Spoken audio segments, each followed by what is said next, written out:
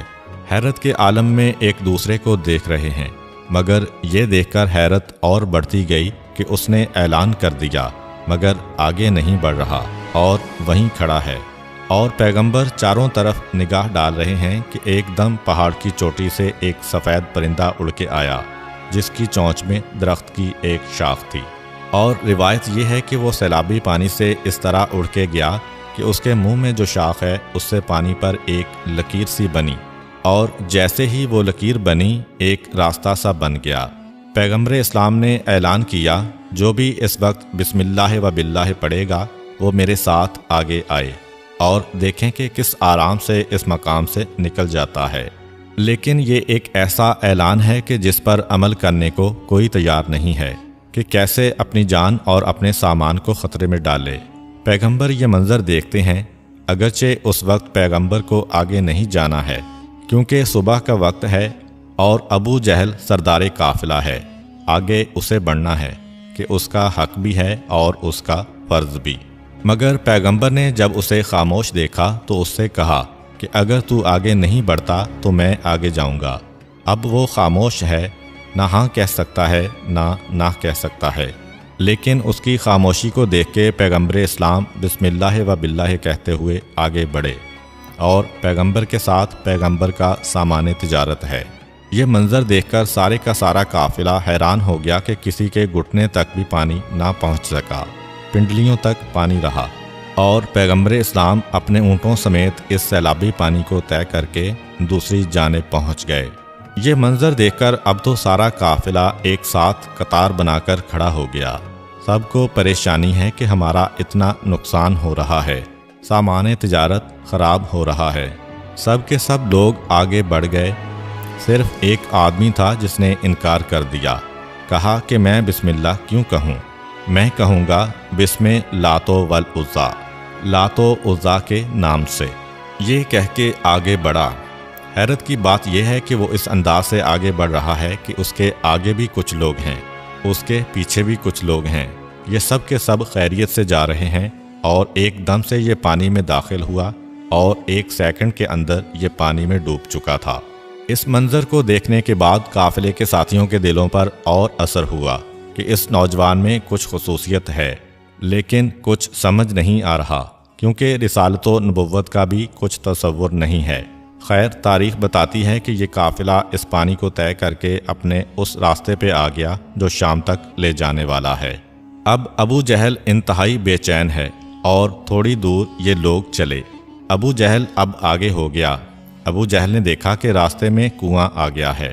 اب یہ پرانا زمانہ تھا، پانی کے ذخیرے تو ساتھ ہوتے نہیں تھے، راستے میں جہاں جہاں کنویں ہوتے تھے اس کے حساب سے پانی کو جمع کیا جاتا تھا۔ اس کنویں سے پانی لیا اور یہاں سے 8 گھنٹے کی مسافت پر اگلا کنواں آئے گا تو 8 گھنٹے کا پانی لے لیا۔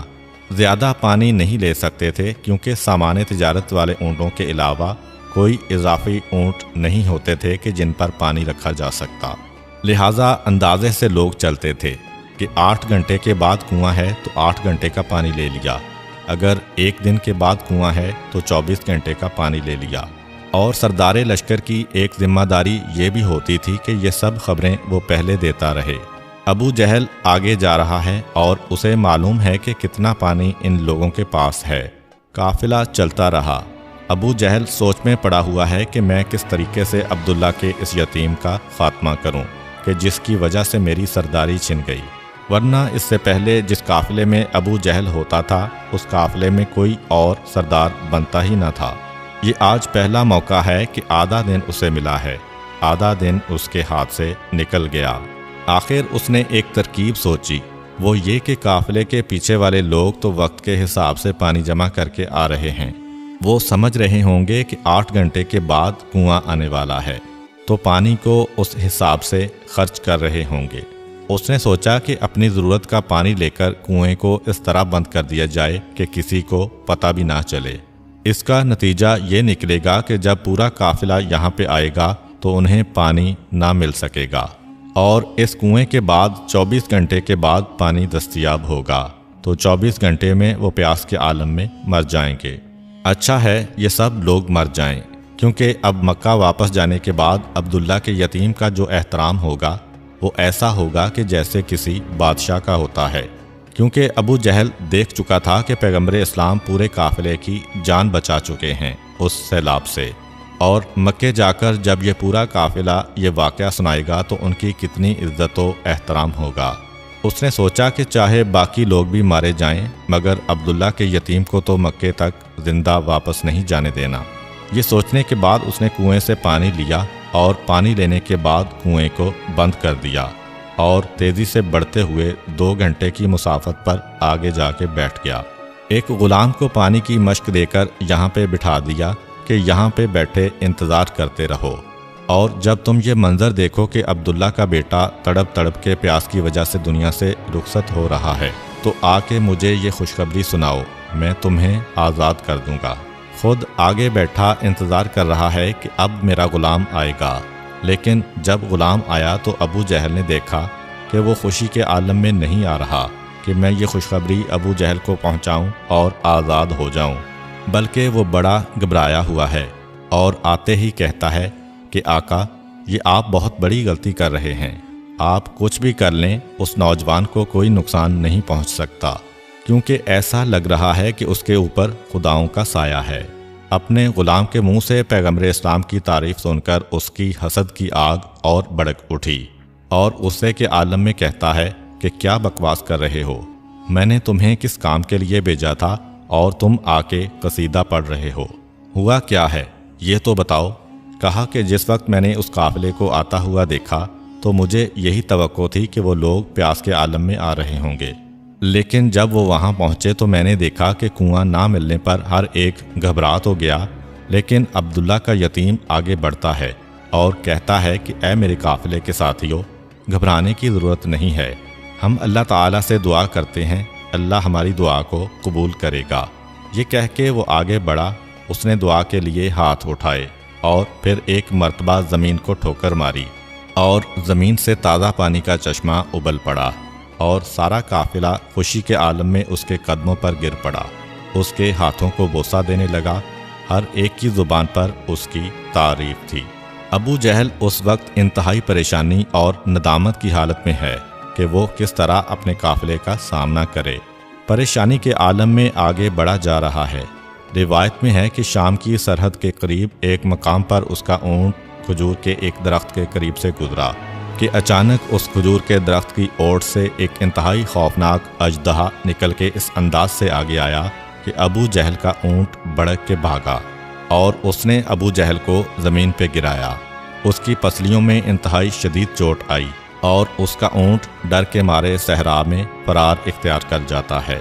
ابو جہل گھبرا کر اپنے ساتھیوں سمیت 1 گھنٹے کی مسافت پر پیچھے چلا گیا، اور اپنے ساتھیوں سے کہا کہ خدا نے ہمیں عبداللہ کے یتیم کو نقصان پہنچانے کا ایک موقع اور دیا ہے، یہیں ٹھہر جاؤ اور دیکھو کہ میں کیا کرتا ہوں۔ 1 گھنٹے کی مسافت پر ٹھہرا ہوا ہے، یہاں تک کہ وہ پیچھے کا قافلہ آیا اور ابو جہل سے آ کے مل گیا۔ ابو جہل سے پوچھا کہ کیا بات ہے، تم تو سردار ہو، تمہیں تو آگے آگے رہنا ہے، انتظار کس بات کا کر رہے ہو؟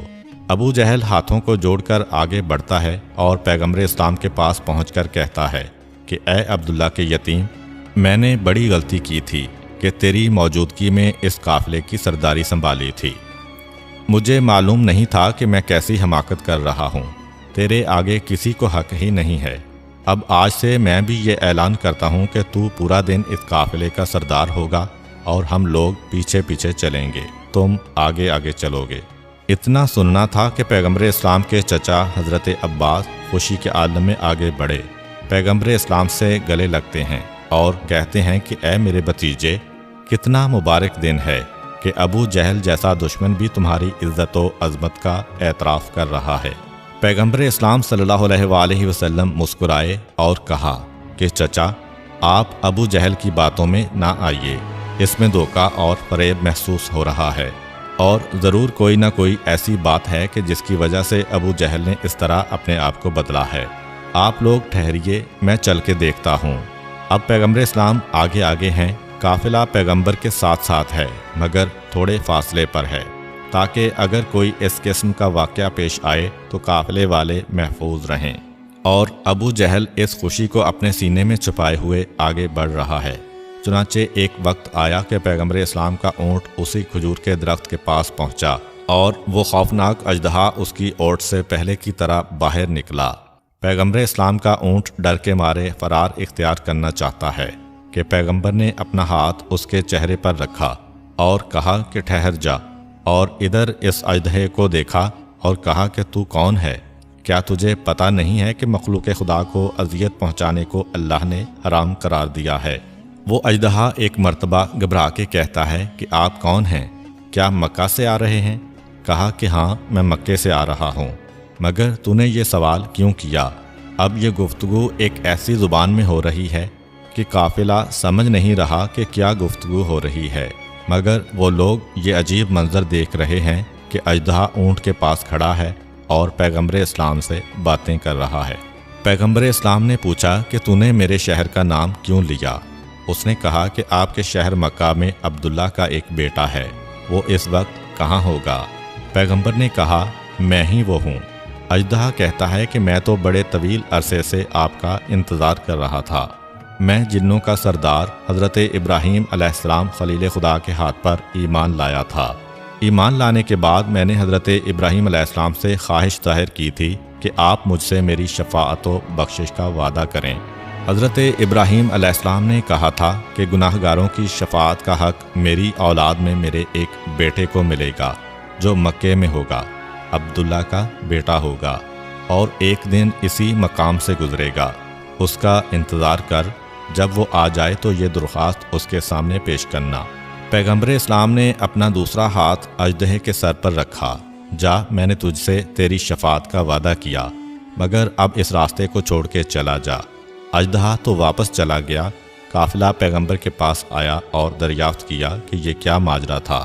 اب پیغمبر اسلام ساری بات تو نہیں بتا سکتے، کیونکہ ظاہری طور پر اعلان نبوت میں 15 سال ابھی باقی ہیں، تو یہ راز نبوت تو ان کے سامنے بیان نہیں کر سکتے۔ البتہ آپ قافلے والوں کو کہتے ہیں کہ اگر اس سے پہلے تم اس راستے سے گزرے ہو اور اس اژدہے سے ڈرے ہو تو اطمینان کر لو کہ اب اس کے بعد یہ کسی کے راستے میں نہیں آئے گا۔ ایک ایک منظر قافلے والوں کو حیران کر رہا ہے۔ حضرت خدیجہ کا غلام میسرہ اپنی رپورٹ تیار کر رہا ہے اور ابو جہل کی حسد کی آگ بڑھتی جا رہی ہے، یہاں تک کہ تھوڑے دنوں کے بعد یہ قافلہ شام کی سرزمین میں داخل ہوا، اور شام سے مراد وہ علاقہ ہے جس میں آج شام، اسرائیل، فلسطین، اردن اور لبنان شامل ہیں۔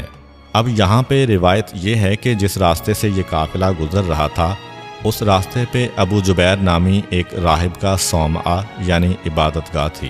وہ اپنی عبادت گاہ میں مصروف عبادت تھا، اتنا پرہیزگار اور عمر رسیدہ تھا کہ اس سارے علاقے میں سب اس کے شاگرد تھے اور اس کا احترام کرتے تھے۔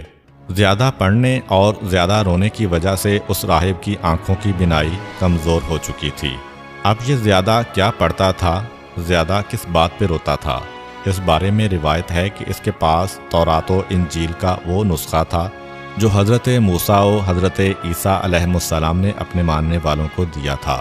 مسلسل یہ اس کو پڑھتا ہے، مگر ساری کتاب تو نہیں، تورات کے اس حصے کو اور انجیل کے اسی حصے کو جس میں پیغمبر اسلام کی آمد کی خبر دی گئی تھی، پیغمبر کی نشانیاں بتائی گئی تھیں۔ دن ہو رات ہو، مسلسل وہ پڑھتا ہے اور روتا جاتا ہے، اور بار بار کہتا جاتا ہے کہ کوئی ہے اس دنیا میں ایسا جو مجھے اس کی آمد کی بشارت دے، جو تہامہ سے یعنی مکے کے علاقے سے نبوت و کرامت کا تاج سر پہ رکھے، اس طرح نکلے گا جس طرح مشرق سے آفتاب نکلا کرتا ہے۔ ارے کوئی ہے جو میری موت سے پہلے میرے کانوں میں یہ بشارت ڈال دے کہ وہ آنے والا آ گیا ہے۔ کتاب کو پڑھتا جاتا ہے اور روتا جاتا ہے، جس کی وجہ سے بینائی کی یہ کیفیت ہو گئی ہے کہ تقریباً نابینا کے برابر ہو گیا۔ اس وقت اپنے شاگردوں کو جمع کیا، کہا کہ بس اب میرا ایک حق ادا کرتے رہنا، میں اس قابل تو نہ رہا کہ خود دیکھ سکوں، مگر حجاز کے علاقے سے آنے والے قافلوں کو مسلسل دیکھتے رہنا اور مجھے اس کی خبر دیتے رہنا کہ کون سے قافلے آ رہے ہیں۔ تاریخ بتاتی ہے کہ پیغمبر اسلام کا قافلہ اسی راستے سے آ رہا تھا۔ سارے راہب بیٹھے ہوئے ہیں اور کچھ شاگرد باہر کھڑے ہیں تاکہ کوئی قافلہ آئے تو خبر کر دیں۔ اچانک سارے کا سارا عبادت خانہ ایک دفعہ روشنی سے جگمگا اٹھا۔ راہب گھبرا گیا کہ یہ اتنی روشنی کہاں سے آ گئی، اور باہر سے شاگرد دوڑتے ہوئے آئے اور آ کے کہتے ہیں کہ اے ہمارے استاد محترم، حجاز کی جانب سے ایک قافلہ آ رہا ہے، مگر اس قافلے کی عجیب خصوصیت ہے، قافلے کے ساتھ ایک بادل چل رہا ہے جس کی وجہ سے وہ لوگ سائے میں ہیں، اور اتنی روشنی آ رہی ہے اس قافلے کی طرف سے کہ آپ نے دیکھا کہ سارے کا سارا عبادت خانہ منور ہو گیا۔ راہب گھبرا کے کھڑا ہو گیا، کہا کہ یہ تو وہی نشانی ہے جو حجاز سے آنے والے نبی کی نشانی تھی۔ بادل کا سایہ اور چہرے کا نور، ایسا لگ رہا ہے کہ آج میری وہ مراد پوری ہونے والی ہے۔ اے میرے شاگردو، باہر جاؤ اور دیکھتے رہو، جب تم یہ دیکھو کہ وہ قافلہ یہاں پہ رک رہا ہے تو وہ جو فلاں درخت اور اس کے پاس جو کنواں ہے اسے دیکھتے رہنا۔ وہ درخت جو صدیوں سے سوکھا پڑا ہوا ہے، حضرت موسیٰ اور حضرت عیسیٰ علیہ السلام اس کے قریب آ چکے ہیں، اس سے ٹیک لگا کے بیٹھ چکے ہیں۔ عیسیٰ علیہ السلام کو 5 صدیاں گزر گئیں، اس کے بعد سے یہ درخت سوکھا پڑا ہے، اور وہ کنواں جہاں سے موسیٰ اور عیسیٰ علیہ السلام نے پانی پیا تھا وہ سوکھ گیا ہے۔ دیکھتے رہنا، اگر کوئی ایسا شخص ہے کہ جس کے وجود کی برکت سے درخت دوبارہ سرسبز ہو جائے اور کنویں میں پانی آ جائے تو فوراً آ کے مجھے بتانا۔ اور اس مقام پر آ کے رکا۔ پیغمبر اسلام کا یہ طریقہ تھا کہ جب قافلہ اتر جاتا تھا تو پیغمبر اسلام اپنے قافلے سے الگ ہو جاتے تھے، سب کے ساتھ نہیں بیٹھتے تھے بلکہ کسی گوشے میں جا کے بیٹھتے تھے جہاں اکیلے اور تنہا ہوں، مصروف عبادت ہو جاتے تھے یا اللہ سے باتیں کرتے تھے۔ اس کی وجہ اللہ ہی بہتر جانتا ہے۔ راہب کے شاگردوں نے دیکھا کہ قافلہ آ کے رک گیا، اس میں سے ایک نوجوان کھڑا ہوا اور الگ ہونے لگا، لیکن جب وہ نوجوان الگ ہوا تو وہ بادل بھی اس کے ساتھ ساتھ حرکت کرنے لگا اور وہ روشنی بھی اس نوجوان کے ساتھ جانے لگی، اور یہ نوجوان اس درخت کے ساتھ ٹیک لگا کے بیٹھ گیا۔ دیکھتے ہی دیکھتے وہ درخت سرسبز ہو گیا۔ تھوڑی دیر کے بعد یہ دیکھا کہ یہ نوجوان آگے بڑھا اور کنویں کے قریب پہنچا، اپنے لعاب دہن کو اس کنویں میں ڈالا۔ راہب دوڑ کے اس کنویں کے پاس پہنچے تو دیکھا کہ تازہ پانی اس کنویں میں جوش مار رہا ہے۔ دوڑ کر عبادت خانے میں واپس آئے اور اپنے استاد محترم ابو جبیر کو بتایا۔ یہ سنتے ہی وہ کھڑا ہو گیا اور کہنے لگا کہ آج پروردگار نے میری دعا سن لی ہے، جاؤ اور جا کے سارے قافلے والوں کو کہو کہ میری طرف سے ان کی دعوت ہے۔ یہ شاگرد دعوت کا پیغام لے کر ابو جہل کے پاس پہنچے اور کہا کہ ہمارے استاد نے تمہیں بلایا ہے۔ حیران ہو کر ابو جہل اپنے ساتھیوں سے کہنے لگا کہ 20 دفعہ ہم یہاں سے گزر کر گئے ہیں، آج تک ہمیں کبھی دعوت نہیں آئی، یہ آج کس خوشی میں دعوت ہو رہی ہے، لیکن چلو اس سے اچھا اور کیا ہوگا کہ ہم کھانا بنانے کی زحمت سے بچ جائیں گے۔ یہ کہہ کر چلنے لگے تو قافلے میں سے ایک آدمی نے کہا کہ ہمارا اتنا قیمتی سامان تجارت پڑا ہوا ہے، یہاں پر کس کو چھوڑ کر جائیں؟ ابو جہل کی خواہش یہ تھی کہ رسول کسی طرح اس دعوت میں نہ جانے پائیں۔ طنزیہ انداز میں کہتا ہے، گھبرانے کی کیا بات ہے، ہمارے پاس امین موجود ہے، امین کو چھوڑ جاؤ امانت کے لیے اور ہم سب کے سب چلتے ہیں۔ یہ تجویز سب کو پسند آ گئی۔ پیغمبر اسلام کے پاس آ کر درخواست کی کہ اتنا سارا سامان ہے، آپ کے علاوہ اور کسی پہ بھروسہ نہیں ہے۔ پیغمبر وہاں پر بیٹھ گئے اور یہ سب کے سب دعوت میں پہنچے۔ جب یہ لوگ بیٹھ چکے تو وہ استاد ایک مرتبہ اپنی جگہ سے کھڑا ہوا اور ایک ایک کے قریب پہنچ کر اس کا چہرہ دیکھنے لگا۔ کیونکہ نظر بہت کمزور ہے، بالکل قریب آتا ہے تو نظر آتا ہے۔ سب کو دیکھ لیا اور گھبراہٹ کے عالم میں ایک کونے میں جا کر کھڑا ہو گیا۔ راہب کے شاگردوں نے جب اپنے استاد کی عدم دلچسپی دیکھی تو وہ بھی پیچھے ہٹ گئے۔ ابو جہل نے دیکھا کہ یہ تو ماجرا ہی کچھ اور ہو گیا۔ دسترخوان پہ لا کے بٹھا دیا، خالی پلیٹیں رکھی ہیں، نہ کھانا ہے نہ کوئی کھانے کی دعوت دینے والا ہے۔ اب پریشان ہے کہ کہے تو کیا کہے، دعوت اسی کے ذریعے سے آئی ہے، ہر ایک اسی کو دیکھ رہا ہے۔ مگر پیغمبر اسلام کے چچا جناب عباس سمجھ گئے، کھڑے ہوئے اور راہب کے پاس آئے، پوچھا کہ کیا بات ہے، بہت پریشان نظر آ رہے ہو۔ کہا کہ ایک بات بتاؤ، کیا تمہارا پورا قافلہ آ گیا ہے یا ابھی کوئی باہر بھی ہے؟ اس سے پہلے کہ جناب عباس کوئی جواب دیں، ابو جہل کہتا ہے کہ نہیں، وہاں کوئی نہیں ہے، ہاں فقط ہمارا ایک نوکر ہے جو عرب کی ایک عورت کی جانب سے نوکر ہو کر آیا ہے، نوجوان سا بچہ ہے، اس کو ہم نے سامان کی حفاظت کے لیے باہر بٹھایا ہوا ہے۔ جناب حمزہ نے یہ توہین آمیز جملے سنے تو غصے کے عالم میں تلوار نکال کے کھڑے ہو گئے اور کہا کہ خبردار، اگر آئندہ ایسا جملہ تمہاری زبان سے نکلا تو تمہاری گردن اڑا دوں گا۔ ابو جہل خاموش ہو کر بیٹھ گیا۔ جناب عباس کہتے ہیں کہ نہیں، وہ ہمارا بھتیجا ہے، مگر تمہیں اس سے کیا کام ہے؟ کہا کہ میں ایک ایسے شخص کی تلاش میں ہوں جس میں یہ نشانیاں ہوں۔ یہ کہہ کے 4-5 نشانیاں بتائیں۔ جناب عباس کو تو معلوم ہے کہ یہ نشانیاں کس میں ہیں۔ کہا کہ اگر تم خود چلو گے تو پہچان لو گے؟ جواب دیا کہ یقیناً پہچان لوں گا۔ جناب عباس اس کو لے کر باہر آئے، پیغمبر اسلام کے قریب پہنچے۔ پیغمبر اسلام کے قریب پہنچتے ہی وہ بے اختیار کہتا ہے کہ یہی تو تھا جس کا مجھے انتظار تھا، اسے تم نے کہاں چھوڑ دیا ہے؟ جناب عباس حیران ہو کر اس سے پوچھتے ہیں کہ یہ فرق کیوں ہے؟ اس سے پہلے تو جب کسی کو تم دیکھتے تھے تو بالکل اپنی آنکھیں اس کے چہرے کے قریب لے جاتے تھے اور یہاں دور سے دیکھ کے پکار اٹھے۔ کہا کہ ہاں، میں نے خدا سے دعا مانگی، جب تمہارے چہرے دیکھ رہا تھا تو نابینا تھا، لیکن جیسے ہی اس کے چہرے پر نظر پڑی تو میری آنکھوں کی جوانی والی بینائی واپس آ گئی، اور یہی نشانی مجھے بتائی گئی تھی آخری پیغمبر کی۔ یہ کہہ کر پیغمبر اسلام کے قریب آیا۔ جناب عباس آگے نہ بڑھے۔ یہ تو نہیں پتا کہ میرا بھتیجا نبی ہے، مگر یہ معلوم ہے کہ کون سے مقامات ہیں کہ جہاں مجھے پیچھے رہنا ہے۔ وہ پیچھے رہے۔ راہب آگے آتا ہے، پیغمبر کو سلام کیا مگر اور کوئی بات نہ کی، صرف اتنا کہا کہ دعوت میں آپ کا انتظار ہو رہا ہے۔ پیغمبر جواب دیتے ہیں کہ اس سامان کی حفاظت میری ذمہ داری ہے، میں کیسے جاؤں؟ کہا کہ آپ گھبرائیے نہیں۔ اپنے شاگردوں کو بلا کر سامان کی حفاظت کے لیے چاروں طرف کھڑا کیا اور کہا کہ اگر ایک سوئی بھی غائب ہو جائے تو میں اس کا ضامن ہوں، میں اس کی ادائیگی کروں گا، آپ میرے ساتھ چلیں۔ یہ کہہ کے پیغمبر کو لے کے چلا، مگر وہاں نہیں جہاں سب جمع تھے، اپنے خاص کمرے کی جانب جس کا دروازہ چھوٹا تھا۔ یہ چھوٹا دروازہ اس نے پہلے سے بنوایا تھا، اس کو معلوم تھا کہ ایک دن آخری نبی میرے یہاں آئے گا۔ پیغمبر اسلام کی خصوصیات میں سے ایک یہ تھی کہ آپ کے جسم پہ ہر لباس پورا آ جاتا تھا، بڑا لباس پہنے تو وہ خود بخود چھوٹا ہو جاتا تھا، اور چھوٹے لباس کو پہنے تو لباس خود بخود پھیل جاتا تھا۔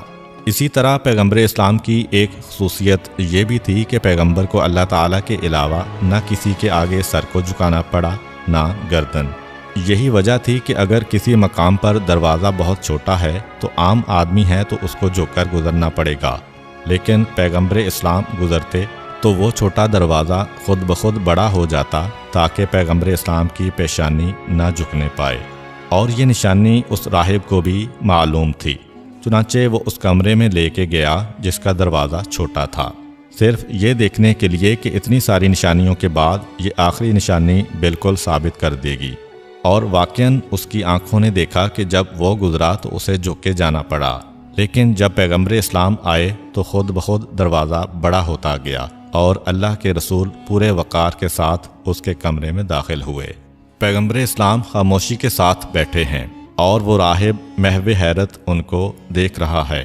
اس دوران جناب خدیجہ کا غلام میسرہ اس دعوت کے کمرے سے اٹھ کر یہاں آ گیا، اس لیے کہ وہ یہاں پہ جناب خدیجہ کے مال کی نگرانی کے لیے نہیں آیا بلکہ رسول اللہ کے حالات دیکھنے آیا ہے۔ پیغمبر اسلام تھوڑی دیر خاموش بیٹھے رہے، پھر کھانا آیا اور کھانا تناول فرمانے کے بعد پیغمبر اسلام باہر تشریف لائے۔ وہ عیسائی راہب میسرہ سے کہتا ہے کہ میسرہ، یہ شخص کون ہے؟ کیا تمہارا ہم قوم ہے؟ کہا کہ نہیں، ہم قوم تو نہیں ہے، لیکن میری مالکہ نے تجارت میں اسے شریک کیا ہے اور یہ ان کے سامان تجارت کو لے کے آیا ہے۔ کہا کہ جب واپس پلٹ کے جانا تو اپنی مالکہ کو میرا یہ پیغام پہنچا دینا کہ تمہیں پروردگار نے بہترین موقع عطا کیا ہے، یہ اللہ کا آخری نبی ہے اور میدان قیامت میں ہر ایک کا شفیع ہوگا۔ تمہاری مالکہ کو بہترین موقع ملا ہے، اگر وہ اس سے شادی کر لے تو دنیا اور آخرت کی ملکہ قرار پائے گی۔ میسرہ نے ان جملوں کو بھی یاد کیا اور باہر آیا اور قافلہ یہاں سے چلا، یہاں تک کہ یہ قافلہ شام میں داخل ہو گیا۔ تجارتی قافلے جب کسی شہر میں داخل ہوتے ہیں تو وہ اس بات کا انتظام کرتے ہیں کہ رات کو یا دوپہر کو نہ جائیں، بلکہ صبح کے وقت جائیں تاکہ انہیں خرید و فروخت کے لیے پورا دن مل سکے۔ اگر صبح کا وقت نہیں ہے تو ایک دن کے لیے کہیں دور ٹھہر جاتے ہیں تاکہ اس وقت شہر میں داخل ہوں جب بازار کھلا ہوا ہو اور خرید و فروخت شروع ہوئی ہو۔ 2 مہینے کی مسافت کی زحمت اٹھا کے یہ قافلہ آیا ہے، چنانچہ ہر ایک کی یہ کوشش ہے کہ جتنا جلدی اس کا مال بک جائے اچھا ہے۔ اگر کسی کا سامان ذرا دیر کے لیے پڑا رہے تو گھبرا جاتا ہے کہ ایسا نہ ہو کہ جتنے بھی خریدنے والے ہیں وہ دوسروں کا مال خرید کر لے جائیں اور مجھے نقصان ہی نقصان ہو۔ چنانچہ ہر ایک کی کوشش ہوتی ہے کہ وہ گاہک کو اپنی طرف کھینچے۔ یہاں بھی یہی منظر ہوا۔ یہ قافلہ صبح کے وقت شام میں داخل ہوا۔ بازار شام پورے عروج پر تھا۔ اب یہاں پہ نہ کسی کو کسی سے دشمنی یاد ہے اور نہ دوستی۔ ہر ایک بازار میں اپنا اپنا سامان لے کے بیٹھ گیا اور سامان کو بیچنا شروع کر دیا۔ شام میں ایسے تجارتی قافلے آتے رہتے تھے، اس لیے شام میں سرمایہ دار لوگوں کا ایک ایسا گروہ بن گیا تھا جو ہر قافلے سے اپنی مرضی کے مطابق سامان خرید لیتے تھے اور اپنے پاس جمع کر لیتے تھے اور پھر بعد میں اس کو فروخت کیا کرتے تھے۔ چنانچہ جیسے ہی یہ قافلہ آیا سب تیزی سے دوڑ کے آگے بڑھے۔ پیغمبر اسلام نے یہ منظر دیکھا تو میسرہ سے کہا کہ میسرہ، ہمیں جلدی نہیں کرنا ہے، اونٹوں کو پیچھے رکھو، جب سب لوگ اپنا سامان تجارت بیچ دیں اس کے بعد ہم بازار کے اندر جائیں گے۔ میسرہ گھبرا گیا۔ یہ تجارت کا کون سا طریقہ ہے کہ جتنے بھی بڑے بڑے سرمایہ دار گاہک آئیں گے وہ تو جو پہلا سامان ملے گا خرید کر لے جائیں گے، پھر ہمارا سامان کون خریدے گا؟ پیغمبر نے کہا کہ نہیں، جس انداز سے یہ لوگ بیچ رہے ہیں مجھے اس انداز سے ہجوم کر کے کاروبار کرنا پسند نہیں ہے، پیچھے رہو، پہلے جو جس کا دل چاہے جس انداز سے چاہے فروخت کر لے۔ اسے ایثار کہیے کہ باقی لوگ پہلے فروخت کر لیں، ہم بعد میں کر لیں گے، یا اسے اللہ پر توکل کہیے، یا اسے پیغمبر اسلام کی تجارتی حکمت عملی کہیے۔ بہرحال پیغمبر اسلام پیچھے کھڑے ہیں۔ اتنا بڑا قافلہ آیا تھا، چنانچہ صبح سے شام ہو گئی۔ جتنے بڑے بڑے سرمایہ دار تاجر تھے انہوں نے آ کے سارا سامان تجارت خرید لیا۔ شام ہو گئی، وہ اپنے گھر چلے گئے اور یہ معلوم ہے کہ اب اگلے دن نہیں آئیں گے۔ ابو جہل جب اپنے ساتھیوں کے ساتھ واپس آیا تو سب پیغمبر کو دیکھ کر پیغمبر کا مذاق اڑانے لگے کہ ہم سارا سامان بیچ کے آ گئے اور اس نے اپنے سامان میں سے کچھ ابھی بیچنا شروع بھی نہیں کیا، اب کون اس کا سامان خریدے گا؟ بڑا عجیب جملہ کہا ابو جہل نے کہ خدیجہ نے معاذ اللہ آج تک کسی ایسے شخص کو نہیں بھیجا کہ جس کے نتیجے میں خدیجہ کا سارا سامان بیکار ہو گیا ہو۔ منافع تو درکنار، سب نقصان ہو گیا۔ آج کی تجارت کے بعد جشن بھی منایا جا رہا ہے اور پیغمبر کا مذاق بھی اڑایا جا رہا ہے، اور پیغمبر اسلام خاموش ہیں۔ پیغمبر سے ہمدردی کرنے والے بھی اس وقت حیران ہیں کہ دوسرے ساتھیوں کو کیا جواب دیں۔ اگلا دن آیا اور پیغمبر اسلام کے اس عمل نے شام کی تجارت کا رخ بدل دیا۔ اگلے دن پیغمبر اسلام کا سامان تجارت بازار میں آیا اور یہ اگلا وہ دن تھا کہ جس کی وجہ سے تاجروں کو بڑا نقصان ہوتا تھا۔ ہوتا یہ تھا کہ آج سامان تجارت آیا، جتنے بھی سرمایہ دار ہیں جن کے پاس پیسہ زیادہ ہے، جو سارا سامان خرید سکتے ہیں وہ خرید لیتے تھے۔ خریدنے کے بعد اب شام کے اطراف میں جو چھوٹے چھوٹے دیہات ہیں، یہاں پہ جو بڑے بڑے ذمہ دار ہیں، پیسہ ان کے پاس بھی بہت ہے، مگر ان کو ایک نقصان ہے، اور وہ یہ کہ جب قافلہ آتا ان کو شام تک اطلاع ملتی تھی اور وہ اگلے دن سامان خریدنے کے لیے آ سکتے تھے، اور پہلے دن تو شام کے رہنے والے سامان لے جاتے تھے۔ ہوتا یہ تھا کہ قافلے والے تو اپنا سامان تجارت بیچ کے چلے جاتے تھے، اب جو ضرورت کا سامان ہے وہ ان بڑے بڑے آدمیوں کی دکان میں ہے جنہوں نے کل سامان خریدا تھا۔ انہوں نے 2 روپے کی چیز خریدی تھی، آج وہ 5 روپے کی بیچ رہے ہیں، اور بازار میں چونکہ اور کوئی سامان نہیں ہے تو ان لوگوں کو یہ مہنگا سامان خریدنا پڑتا تھا۔ اب نتیجہ یہ ہوا کہ پہلے دن سب کا سامان بک گیا، اگلے دن پیغمبر اسلام اپنا سامان تجارت لے کے آئے تو ہوا یہ کہ جو اطراف کے لوگ پہنچے تھے آج پہلی دفعہ انہوں نے دیکھا کہ بجائے اس کے کہ ہم ان بڑے بڑے سرمایہ داروں کی دکان پہ جائیں، بازار میں اب تک سامان موجود ہے، اور حیرت کی بات یہ ہے کہ سرمایہ دار کی دکان سے خریدیں گے تو وہ 5 روپے کا بیچے گا، یہاں پہ یہ سامان 4 روپے کا مل رہا ہے، جبکہ یہی سامان کل وہ لوگ 2 روپے کا خرید کے گئے تھے، لیکن آج 4 روپے کا سامان بھی ان لوگوں کو سستا محسوس ہو رہا ہے، کیونکہ یہ لوگ بعد میں آیا کرتے تھے اور اس مڈل مین کی دکان سے خریدا کرتے تھے جو اپنا نفع رکھ کے 2 روپے کی چیز کو 5 میں بیچا کرتا تھا، اور آج یہ لوگ پیغمبر اسلام سے ڈائریکٹ خرید رہے ہیں۔ چنانچہ جو چیز کل ابو جہل نے 2 روپے کی بیچی تھی آج وہی چیز پیغمبر کے سامان میں 4 روپے کی بک رہی ہے، اور خریدنے والا خوشی سے لے جا رہا ہے کیونکہ دکان سے یہی چیز اسے 5 روپے کی ملنا تھی۔ یہ منظر سارا قافلہ دیکھ رہا ہے کہ اس حد تک پیغمبر اسلام کے اس سامان تجارت کی فروخت سے نفع حاصل ہوا ہے۔ میسرہ کو یقین نہیں آ رہا ہے کہ آج تک میری مالکہ نے انتہائی تجربہ کار لوگوں کو بھی بیچا ہے، مگر ڈبل نفع یہ پہلی مرتبہ ملا ہے، اور اس طرح کے گاہک خوشی سے دے رہا ہے، اور پیغمبر اس کے ساتھ کسی قسم کی زبردستی بھی نہیں کر رہے۔ جس وقت یہ منظر دیکھا تو اب ابو جہل کو اپنی غلطی کا احساس ہوا، اب پتہ چلا کہ کاروبار میں صبر اور مناسب موقع کا انتظار بھی کتنا ضروری ہے۔ تاریخ کہتی ہے کہ جس وقت یہ سامان تجارت بک رہا تھا تو سارے شہر میں ایک شور سا ہو گیا کہ آج اتنا سستا سامان بک رہا ہے۔ ایک یہودی عالم تک یہ بات پہنچی، اسے معلوم تھا کہ آخری نبی جب شام آئے گا تو اس انداز کا واقعہ پیش آئے گا۔ وہ گھوڑے پہ سوار ہو کے تیزی سے بازار میں پہنچا، پیغمبر کے چہرے کو دیکھا تو پہچان لیا کہ یہ وہی نبی ہے کہ جس کا ہمیں انتظار تھا، جسے ہم اس کی پیدائش کے وقت سے ہی ڈھونڈ رہے تھے، مگر آج یہ یہاں آیا ہے تو اس حالت میں کہ اس کے ساتھ اس کا پورا قبیلہ ہے۔ گھبرا کے اپنے ساتھیوں سے کہنے لگا کہ غضب ہو گیا، وہ آ گیا ہے جو ہمارے دین کو ختم کرے گا، ہماری عورتوں کو بیوہ کرے گا، اور اسے اس قابل نہ رہنے دو، مگر کیا کریں، کس طرح پیغمبر پہ حملہ کریں؟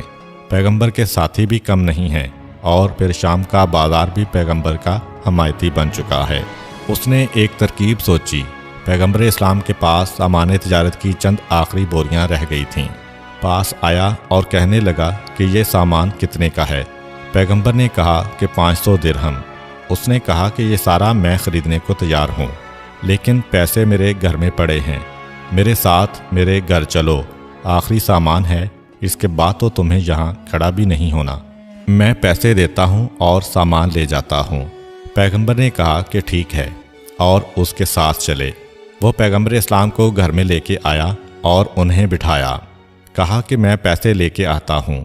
اپنی بیوی کے پاس گیا اور کہا کہ ہمارے گھر میں وہی آیا ہے کہ جس کے بارے میں تمہیں بتاتا آ رہا ہوں، یہ ہماری عورتوں کو بیوہ کرے گا، ہمارے بچوں کو یتیم کرے گا، ہمارے دین کو ختم کرے گا، اسے آج یہاں سے صحیح سلامت نہ جانے دینا۔ بیوی کہتی ہے کہ کیا کروں؟ جواب دیا کہ اس طرح سے اسے نقصان پہنچاؤ کہ ایسا لگے کہ جیسے کوئی حادثہ پیش آ گیا ہو۔ یہ چکی کا پارٹ لے کر مکان کی چھت پہ کھڑی ہو جاؤ، اور جیسے ہی یہ شخص گھر سے باہر نکلے ویسے ہی یہ چکی اس کے سر پر پھینک دینا، تاکہ کہنے کو بھی یہ موقع ہو کہ وہ گھر کی چھت پہ چکی لے کر کھڑی تھی۔ اتفاق سے اس کے ہاتھ سے گر پڑی، اور اس طرح ہمارے دشمن کا خاتمہ ہو جائے گا۔ شوہر اور بیوی میں بات طے پا گئی۔ بیوی گھر کی چھت پہ کھڑی ہے، پیغمبر اسلام اس کے مہمان ہیں، اور اس یہودی سے 500 درہم لے کر گھر سے باہر نکلے۔ جیسے ہی باہر آئے، پیغمبر اسلام کے چہرے کا جو نور اس نے دیکھا تو ایک مرتبہ اس کی آنکھیں چکا چوندھ ہو گئیں، آنکھوں نے کام کرنا بند کر دیا، اور جیسے ہی اس کی آنکھیں بند ہوئیں اس نے چکی کا پارٹ زمین کی جانب پھینکا۔